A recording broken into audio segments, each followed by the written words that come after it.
Well, when it comes to breaking down the threats inside Syria and why they matter to you, no one does it better than Israeli journalist Jonathan Spyer. He's gone deep into war zones in Syria and Iraq to report on Iran's growing influence, the rise of ISIS, and much more.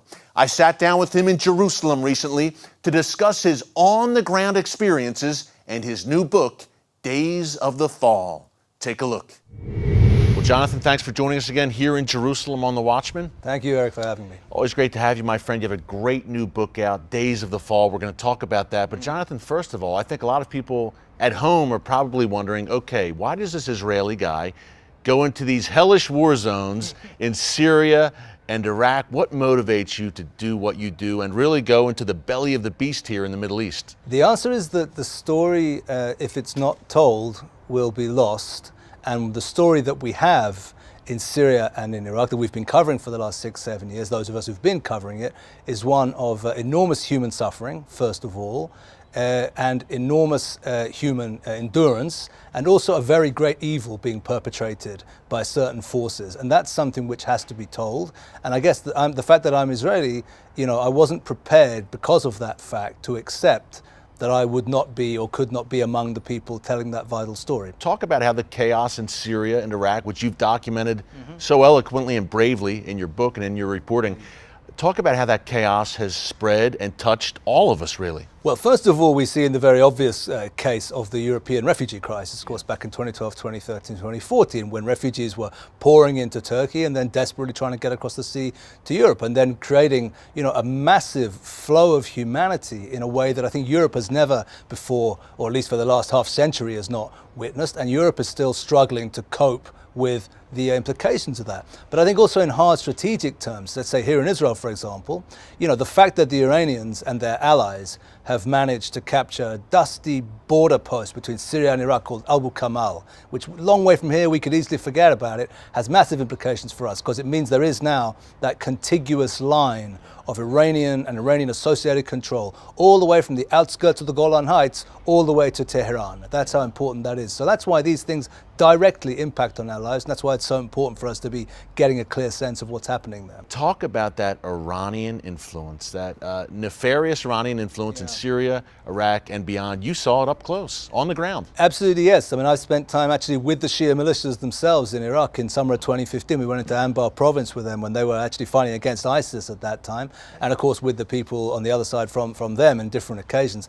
The fact of the matter is that the Iranians are very, very smart at this stuff. They're very smart at noticing vacuums and moving in to occupy them with their own proxies. And as a result of that, in Lebanon and in Syria and in Iraq, they have areas under their own exclusive control right now. In Lebanon, arguably, they control the entire country now. And in Syria and Iraq, they have areas of control. And that means that, they are able to project power now, militarily and politically, all the way across a contiguous area of land between the Iraq-Iran border and the Mediterranean Sea, and therefore the gateway to Europe and, of course, the border to Israel. That's a major achievement, which means that out of the chaos of the last 5, 6, 7 years, we can currently see that one of the big winners is the Islamic Republic of Iran. For someone at home, maybe someone in Iowa, in Middle America, why is what's happening in Syria and Iraq so important for them? Why does it matter for them?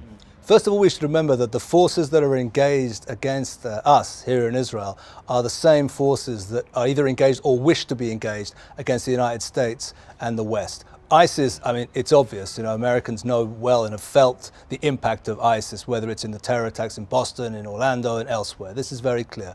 With the Iranians also, though, it's sometimes less well known that, there are Iranian, pro-Iranian terror networks operating inside America. There was an attempt in 2011 or a plan to kill the Saudi ambassador to the US in Washington, D.C. The plan was he would be killed in a restaurant by pro-Iranian forces. Had they carried that out, tens of innocent civilians, Americans, would have been killed. So these are the same enemies that we face, that the United States faces as well. I think it's very important to stress that, and I'm glad you asked this, because sometimes people say, well, the Iranians, I guess, are your problem as Israelis, but why should we worry about them? The Iranian desire to achieve hegemony and control over the Middle East has implications not only for Israel, but also for Europe and also for the United States. Absolutely. At the end of the day, the United States and their ideology, the Iranian ideology, is the great Satan. Absolutely, yes. Hasn't changed. Talk about some of the the nasty things, Jonathan, I guess you would say, that you saw in Syria and Iraq. I'm sure you saw some atrocities up close. Without getting into too much graphic detail, just to give people a picture of the dangerous situation and what you went through personally, the courage you showed, I would say, to be in the belly of the beast there. What are some of the things you saw that really stuck with you and stand out? I can give you an example of something which really does stick with me from the summer of 2012 when we were in Aleppo city, at that time when the Syrian rebellion had just broken into Aleppo. And we witnessed, I witnessed from very close up, the regime Air Force bombing of a civilian hospital called Dar al-Shifa in a neighborhood called Sharda neighborhood in eastern Aleppo, then rebel controlled.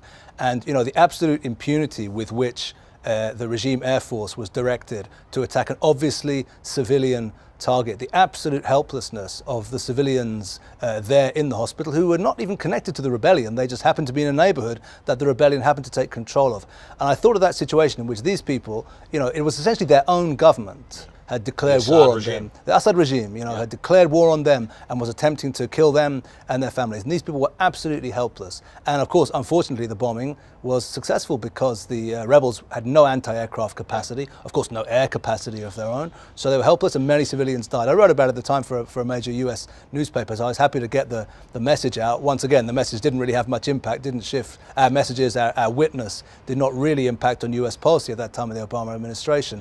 We did our best to get it out. Yeah, it was an absolute, a terrible crime that we were close up and witnessed. And that's one example. There are many others that I could think of too. But you outline many of these examples in your new book, Days of the Fall. Tell us about the book. The book is called Days of the Fall, A Reporter's Journey in the Syria and Iraq Wars. And what it effectively does is it covers my 7 years now of covering the Syrian civil war and the wars in Iraq, and really trying to tell the story of those wars through the voices of many of the tens of people that I interviewed. I had a whole bunch of interview material I'd never been able to use in articles, and I wanted to sort of get that testimony out. And that's really what the book is trying to do. So it's showing from down below, so to speak, the story of those wars and the experience of the people involved. Actually from all sides. I was able to, of course, with the rebels, with the Syrian Kurds, the Iraqi Kurds, the Syrian government even, I interviewed them. There's interviews with ISIS fighters in there, Iraqi Shia militia. So we really have the whole gamut of voices coming out of that space, so to speak, over the last 7 years. Folks, if you want to understand the Middle East, this very complex place, this is the book to read, Days of the Fall. Pick it up.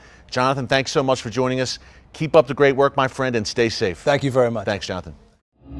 Thanks again to Jonathan Spyer for his brave work in some of the world's most dangerous places.